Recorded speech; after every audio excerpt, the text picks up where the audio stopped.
How to restart audio drivers on your Windows.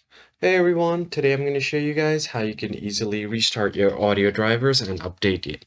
First thing you have to do is simply go ahead and open up your settings menu, go to your start option and then open up settings.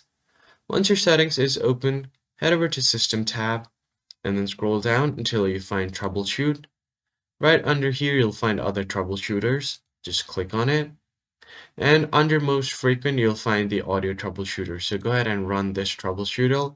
Click on run.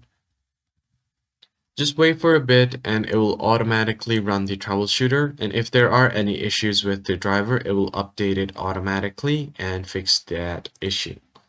Now just go ahead and search for audio troubleshooter here. And it will automatically search for the help articles and then run the troubleshoot. Once that is done, just go back, close it out. The other thing that you can do is open up your device manager. Just search for device manager here.